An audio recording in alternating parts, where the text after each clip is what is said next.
You can't win at something you didn't create. I am a free Black woman who worked really hard to be able to say that. Valeisha Butterfield, an award-winning leader and founder of Seed, a media company and storytelling platform dedicated to illuminating the most iconic, untold stories of our generation. Culture eats strategy for breakfast.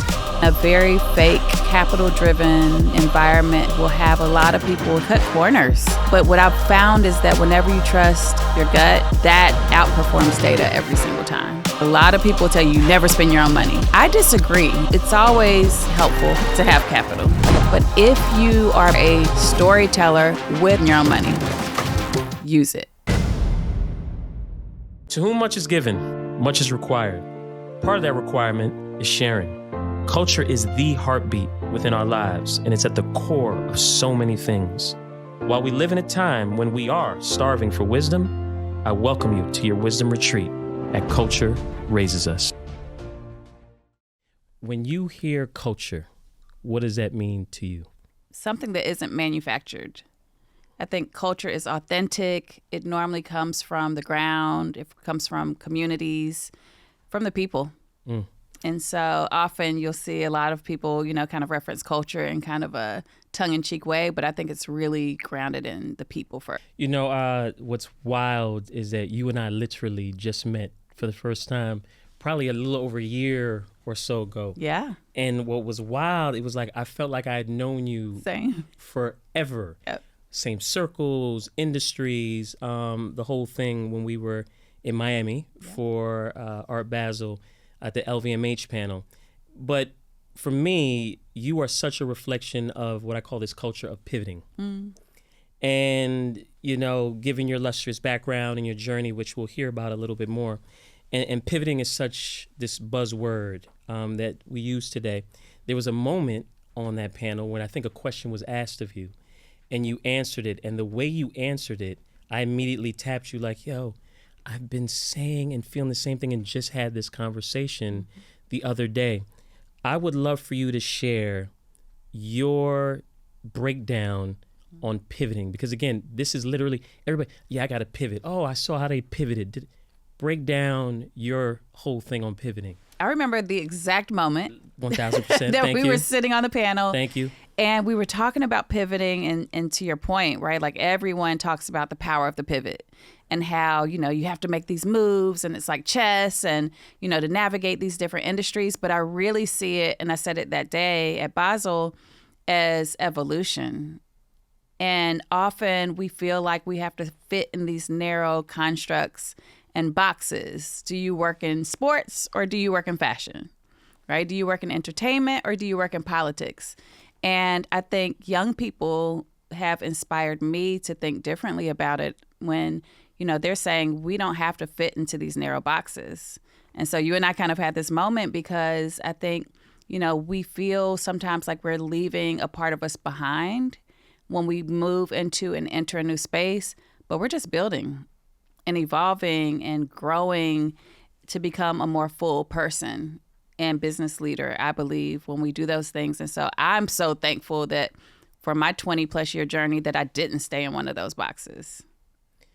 And the other thing that you added on to that we talked about was we have these skill sets that are so transferable, regardless of what industry. So when we talk about what many people define as pivoting, is it really a pivot or is it really an evolution?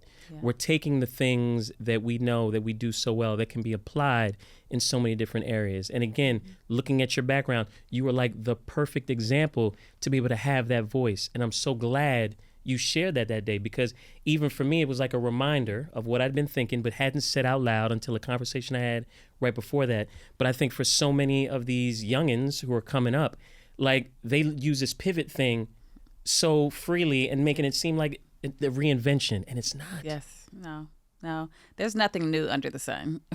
So there's that, right? I think every time, I hear a new idea, I'm like, yeah, that's been done before.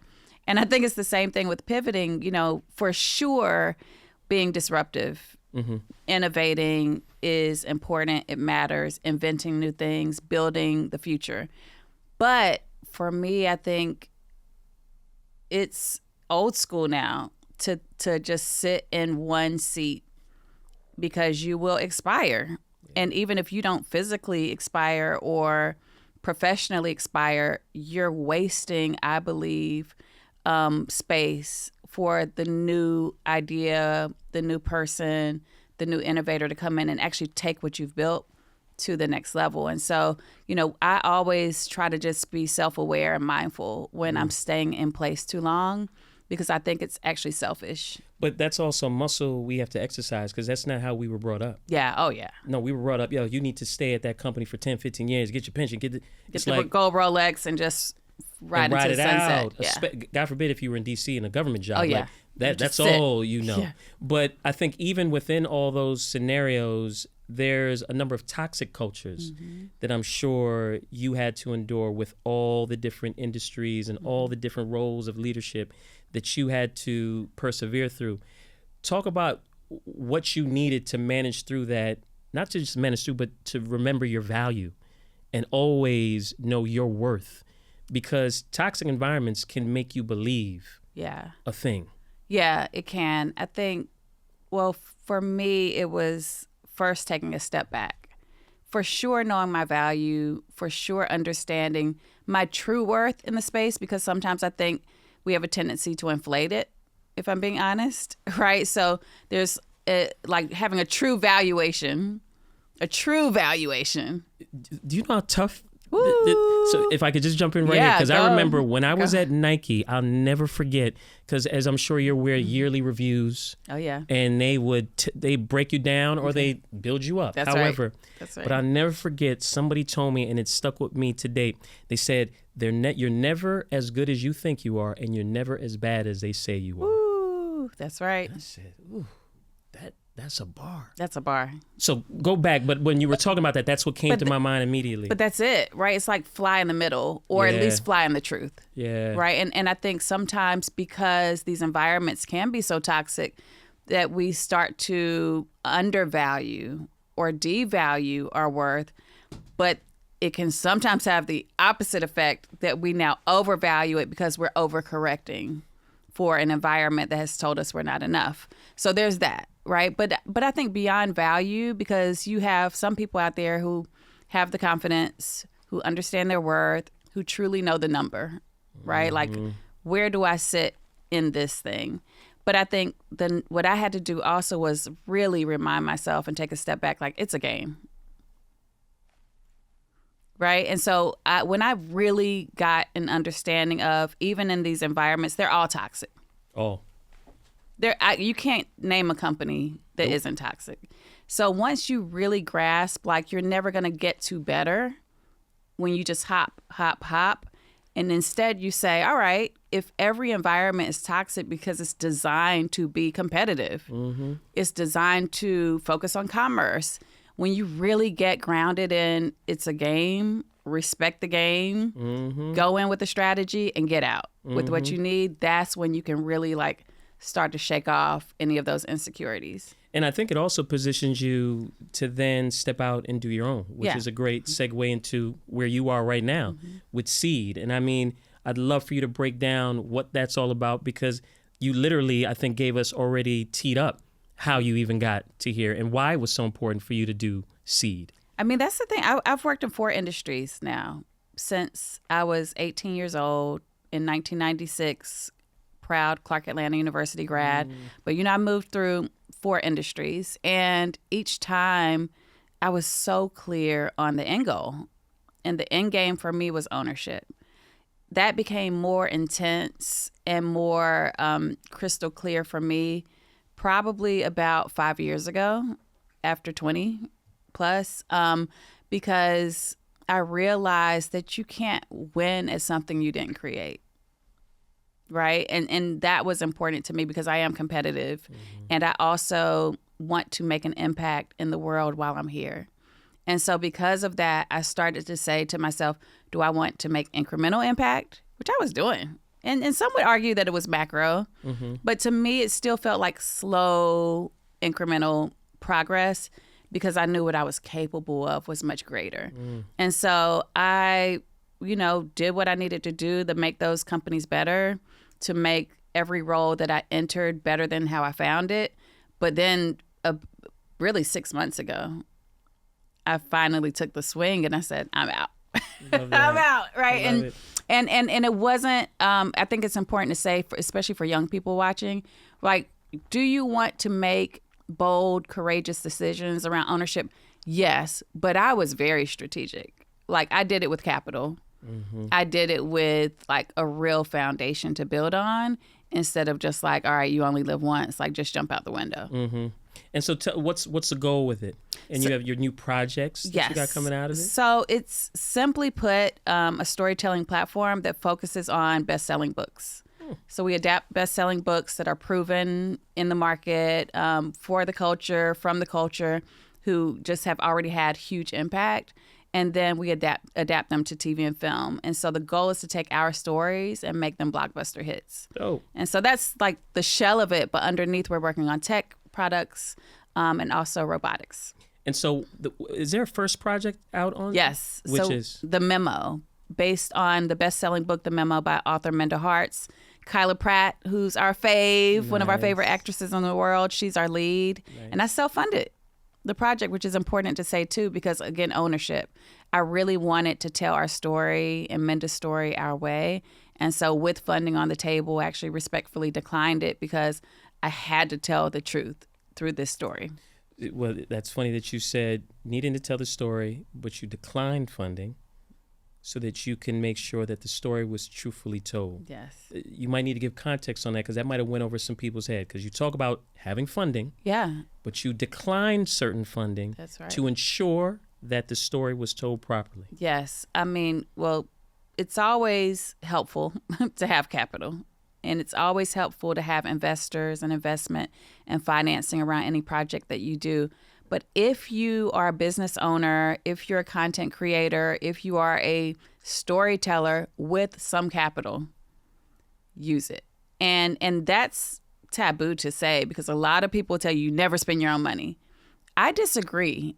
Even when I spoke to my attorneys and business partners and just different people that I trust in my tribe, I kind of weighed, ownership versus spending taking outside capital. Mm-hmm.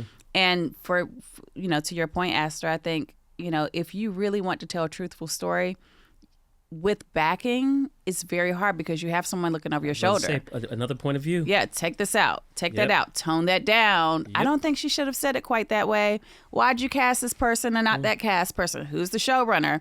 What about a bigger name? And I didn't want to play the name game when we could, right? Like, I say this humbly, but, I could have called anyone. That's right. Right? With some capital, some relationships. But I wanted the best person also for our screenwriter. I wanted the best person as our director. I wanted the best person to be our lead and agnostic of how many followers they had, how big of an impact what was the last hit. And by the way, my whole team had hits, but they were the best in class for what that project was. And I couldn't have done that had I taken outside capital. No, and it's wild that you talk about the things that society we now put so much value in. How many followers? How big is the data? The data, their Instagram presence. And you're like, yeah, but are they really influencing people or have they been influenced? Mm-hmm. Yes. Ooh. And so, but you got to say that again, Astor. Have they been influenced? No, are they influenced or have they been influenced? Oof. But the other thing is, you talked about the POVs that can come with the funding, right? And it's so unfortunate that in so many circumstances, you have individuals who want to support your project, but it's almost to a certain degree. That's right. Right? It's like, I'm going to give you this money, but now I'm also going to come with a point of view, even though you're the one and the expert. And it's not even a point of view. It is a point of view, but it's control. Right? And I am a free Black woman who worked really hard to be able to say that. And I think that I want to be honest, right? There will be times that I take capital. There will be times that I need investment, right? But I had to have the first project be as crystal clear and authentic, and like I had to nail it. for and us. you feel like you've done that? Oh, man. Wait till you see it. Yes. I love that for you. No. That's awesome. No, we did our job. Well, we are in very interesting times, Yes. to say the least.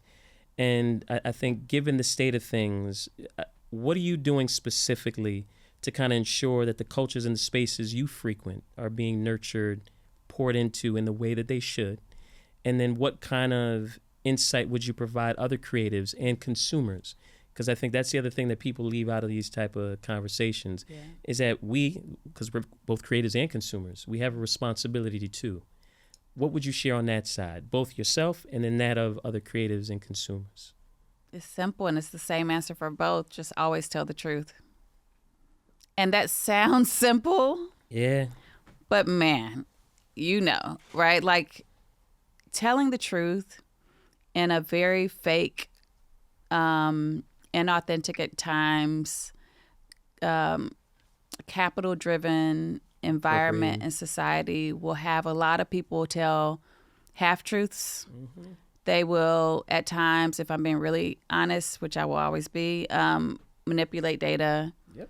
And cut corners to get to an outcome faster or to drive revenue or what they believe will drive revenue.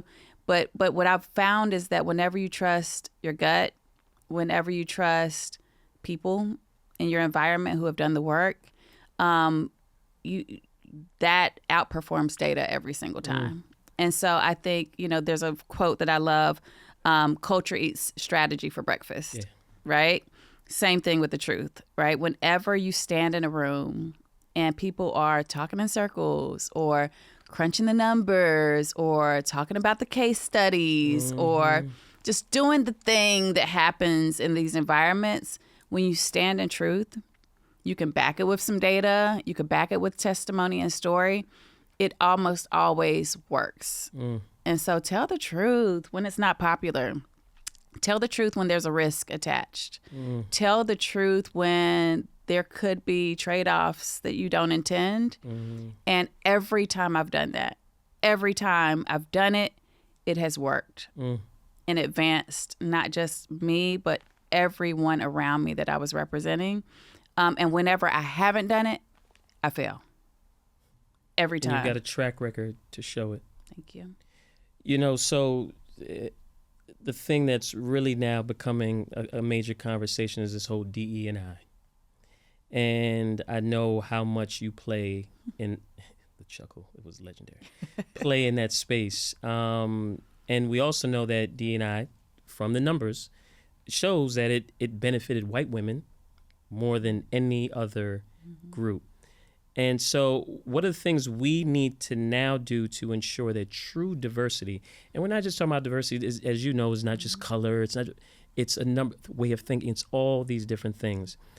How do we ensure that true diversity is in these spaces and these cultures that we've created over decades worth of work? Yeah. So diversity, equity, and inclusion, as we know it, has been almost completely removed, right? From higher education, from corporate systems, and it's actively being removed with a lot of pressure and intensity and now deadlines. And so for me, it's getting back to the basics, right? It makes me think of Tulsa, Oklahoma. It makes me think of Black Wall Street. It makes me think of just the power of community and what happens when we support each other, right? Like you called, I came. Right, like it has to flow like that. And for me, there was a time when people, even within our own communities, if we're being honest, we're moving into a transactional flow. Yep. What can you do for me? Yep. What does it pay? Yep. What have you done for me lately? And while for sure you want to always show up and find the opportunity when you can, I think we have to show up differently now or more than we ever have before by just showing up and supporting each other. And so power of community is key. To your point, DEI, I was the first Chief Diversity, Equity, and Inclusion Officer for the Grammys, And to your point, I worked for every underrepresented group. We're talking creators with disabilities. We're talking women. We're talking, of course, Latino communities, Black communities, AAPI or Asian Pacific Islander communities, Native American, indigenous communities. You name it. Any group that represented an underestimated, shout out to Arlen, or underrepresented group, like that was the job. But it has now been weaponized to only focus on race and to say that it was discriminatory when it was actually only intended to level the playing field. So now that we're in this, state of DEI being not only at risk, but almost abolished, I think that it is imperative that we support each other and our businesses. It is imperative that we show up in spaces that ordinarily we may not have shown up in. And it's also important that we hold the dollar. Hold the dollar for any company, right, that you feel doesn't represent your values, whatever they may be, I should point out, right? Like, I don't think it should only focus on women supporting women, Black folks supporting Black folks, Latinos supporting right. Like, if I am a Black woman and I have a problem with what's happening around immigration laws, I'm going to speak up. If I, as a Black woman, have a problem with what's happening around anti-Semitism, I'm going to speak up, right? And so I think we have to step outside, again, of these boxes and these lanes and use our voice whenever we see an injustice. Yeah, coming off of what you said, I'm very intentional now with how I break down this category. When you look at what's happening with DE&I and how it's trying to be abolished, of these are strategically undervalued communities, strategically undervalued. So I used to call it marginalized, communities. Before that, it was minorities. It's strategically undervalued, and that's why I'm so glad you put almost the call to action of community has to get back to, we all need to galvanize around this together. Yes. And together doesn't mean for the things that just apply to just you. That's right. Right? Because you talked about all the initiatives that you're going to speak up on. Yeah. And it's almost like I hope that everybody takes on that approach, because that's when I think the real magic happens. Yeah, I agree. And I think, too, it's really focusing on what is really happening, right? I think often the distraction can be, we're focusing on gender, we're focusing on race, we're focusing on ageism, we're focusing on all those things. And while those are the outcomes, it's an economic war, right? Like, there's an economic divide and it's only getting greater. And so, you may see sometimes, people that look like you in spaces that may be confusing, right, to you, because there's an economic opportunity maybe attached to that. So I think it's understanding the real game and the real, struggle that I think many are up against, because what we're going to continue to see, I believe, over the years is a greater economic divide. And that, in my view, is really the root of this problem. And as a result, you're seeing our communities continue to take the greatest impact. And I think with that, there has to be a focus and a sharpness. That's right. And an intention. And I look at the correlation to fasting, right? In seasons of fasting, whether it's, food, and it's not just food, alcohol, or social media. It's in an effort to get to a focused, sharp place. Is there a communal fast that you would see to advocate for us to further get that clarity, that focus, and that intentionality moving forward? I think there is. And I think the call to action, if you will, would be to really galvanize around one goal. And in my view, it's probably less about what not to do and what to do more of, right? And in my mind, it's like, if you can support a Black-owned business, right, every day for the remainder of this year in some small way, right, like a small way, that would be an opportunity. And supporting isn't always with your dollar, right? It could be, okay, let me look at all of the service providers in my life, right? From my dentist to my doctor to my therapist to where I get my gas. And look at that list critically and ask yourself, where can I make some adjustments? Is it worth driving, 5 more miles to go support that business instead of stopping at the corner to get gas, right? One small example, growing up in Wilson, North Carolina, which is where I'm from, there was one Black gas station in the entire, not just town, but that part of the state. And Mr. Frank Jones owned the gas station. And my dad and all his friends would literally drive on empty to make sure past gas stations to get to Mr. Jones' gas station.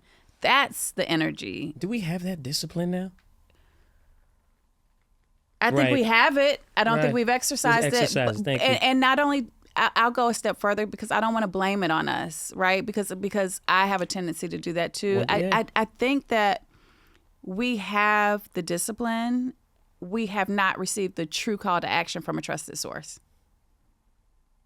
It's too much information, too many people, too many voices, too much chirping. Too many voices. Like we weren't alive during the MLK days, but I would imagine that it was helpful to have a few trusted people, not just Reverend Dr. Martin Luther King, but there were trusted leaders that had emerged in the movement that you could go to for just guidance and direction. And so we have those now.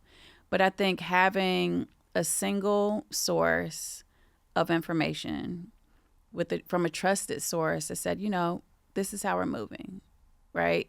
And this is the North Star for the year would be super helpful. And again, there are leaders. Shout out to Reverend Al Sharpton. Shout out to Derek Johnson. I mean, there are leaders, right, who are in this space doing the great work. I think having emerged through this, like a trusted call to action, would be really powerful. Yeah, because I think we're in a time of, we're in an overload of content, of things, of voices. So I'm tired. I'm tired, boss. I'm tired. I mean, it's like, you're right. Who do you listen to? And then you got what people claim are influencers who have been influenced. They're not coming from an authentic place. Yeah. So you're right. Nobody knows who to listen to. We're all over the damn place. Not to mention just convenience, right? Like time. And that's where I thought you're right. Yeah. Time is a thing, right? It's a major thing. It's one of the most priceless assets. Right? Like, it's time and your intellect. Yeah. I mean, the things we get done now that used to take months can happen in a day now. And so I think we've gotten so accustomed to efficiency and speed, but at what cost? Right. You talk about that one voice. It'd be interesting. Do you have a mentor? I do. I have a few mentors. I do. Love that. I have Kevin Laos. It's been a mentor for many years. Nice. I call him when I need some business advice. I have a few people that are just like a part of my cabinet, if you will, that I don't always call, but when I need them or they have the expertise, I do. And so, there are a few people in my life. So mentorship is still a big thing for you. And I know you're a mentor to probably many. Oh, yeah. Many. Yeah. So, I mean. No, like thousands. How did you even make it here today? I'm not even exaggerating. But I started to scale myself, so I do it now in group settings. Nice. But one-to-one mentorship, maybe 3 people right now. I try to not take on more than 3 at a time for that one-to-one. But through grouping, that sounds crazy, but No, I think you understand the assignment, and you understand how needed and critical it is that you are, and I don't want to say still doing it, but still doing it, because that's kind of our real job. It was funny, we were talking earlier with the crew and how we're so programmed when people say, so what are you doing? We go straight to, oh, well, I'm the VP of this, or it's like, but really you're a human, you're a child of God who's been brought here, you're a parent, those are our real jobs. We never lead with that. I kind of love not leading with it now, though. I have fun with it. Oh, so so how do you lead? I have the best time now going places, but a conference, fancy schmancy little thing. And whenever I'm in a space with someone who I don't know, who hasn't quite connected the dots of what I do. And why you're there in that space. Right. It happens, and when it happens, I have such a good time with it. They're like, please go. I want to hear this. So what do you do? Oh, I started a business recently. Oh, what does the business do? Well, it's content, storytelling. Oh, that's nice. There's a lot of those out there. So, you'll hear that. Oh, where'd you go to school? Oh, HBCU, Clark Atlanta. Okay. You can just tell they're not interested. Yeah. And then, if they continue down the path or, in that environment, now someone walks up like, oh. And have them be the credible one to be like, oh, you don't know who this is and what she does? Oh, I have such a good time with it because it really shows you people, I shouldn't say people's intentions, but if you pay attention. Yeah. Energy is everything. Energy's everything. Yep. And when you don't lead with the title. Yep. And you just enter the space. Yep. You can see who's really interested in finding out about you and not. My team and I, we joke about it all the time because you can literally see in real time the eyes being glazed over. Shout out to Raj. The eyes glazing over to like, and then they're following me around the room. And I'm like. Or they're moving off of you. That part. Or I have a better example quickly. Let's say I'm speaking at a panel or giving a keynote speech. Sometimes I'll enter the space early and just walk around the room and no one cares. Mm-hmm. Like I could sit here, have a glass of water, 1,000 people, or in sometimes 10,000 people in the room. And I'm just one of, 10,000. And then the moment comes on stage and I have to literally walk out the back now because the very same people that could care less now care the most in a matter of minutes. And so I say that from a space of you just have to guard your energy. Mm-hmm. You have to really connect with people with good intentions. Mm-hmm. And it doesn't mean that, people can't see opportunity when they speak with you, but you never want to start from that place. No. And energy, I think you said it, and I think that's one of the genuine things that I appreciated and valued when finally interacting with you, was the energy was pure. Yeah. I had no clue about your background. I just knew about the people who kept talking about you within my circle, who I value tremendously. And they know the people and the type of energy that I value, because I'm telling you, I'm on the energy, committee. Yes. Like, if the energy is not right, we're not doing it, whatever that it is, conversation, time, anything, because energy is everything. Yeah. And you get to a place in life like you have, and I'd like to think that I have, and anyone that's worked for years, building, you have the freedom of choice on who you want to do business with. And I love that for anyone who can now have agency and say, I want to do business with people with with good intentions, right? Like I want to do business with people that I really enjoy being around. I want to do business with people that I can trust to be in the room and not just hop on whatever is popular in the moment. Another conversation, constantly trying to have these conversations with the youngins. And I talked about, the early part of my career, my journey, it was all about the type of job and the company and the title and all this. And then it moved to, okay, that's about me. How do we get to we, which is significance and bringing value to others. But it was also another part that I didn't share with them it was also about, I really just want to work with good people. Yeah. I just want to be around good energy. Like, that's the everything. That's the everything. Yeah, it is. That's the new wealth. It is, by the way, because we spend so much time doing what we love that, I often spend more time, sadly, with my colleagues and partners than my kids. Boom. Right? And so when those projects come along and those opportunities come up, I want to enjoy being in that environment, because every minute that I'm doing the work is a minute away from my family. And so it's gotta be right. Listen, you have shared a great deal. And, we normally end these sessions talking about the 3 seeds that you'd want to leave with the stewards of culture moving forward. What are 3 things outside of the 3,000 that you've already dropped that you would want to leave with the stewards of culture moving forward? Okay, so the first seed is where we began. Always tell the truth. Truth, yeah. Even when your voice shakes, tell the truth. The second is whatever goal you have set, raise the bar. It's too low. I don't care what it is. But any moonshot, any goal, whatever your current vision statement is for your life, it's too small. So go harder and go bigger. I can guarantee you that. Even if it's to be the president of a country, it's too small. So go bigger and raise the bar. And then the last seed is just have fun. Life is too short. Like, I'm actually a goofball and I self-deprecate on purpose. We didn't really do that much in this interview. But I'm actually like, have fun. Anyone that's ever worked with me, I don't care if it was Grammys, Google, working for President Obama, knows I like to bring excitement and fun and jokes because life is too short and the work we do is hard enough that when we take ourselves too seriously, you actually do the work and yourself and the people around you a disservice. So have some fun, lighten up a little, and just enjoy the ride.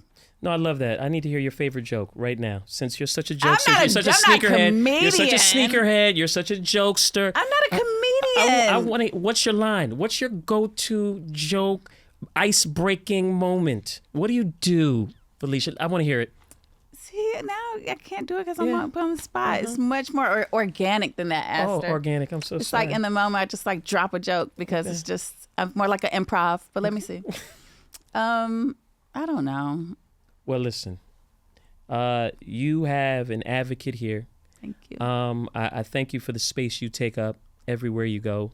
The support is real. I thank you for the insight. I thank you for being the example of stepping out in a graceful way to make some significant change that's necessary. Thank you. And wish you all the best, and thank you for sharing it here. Thank you for having me. You're very welcome. Okay, I'm going to have a joke next time. We truly appreciate your support because it helps us fulfill our mission of promoting cultural awareness and personal development. Please click the subscribe button below to help ensure and solidify our mission.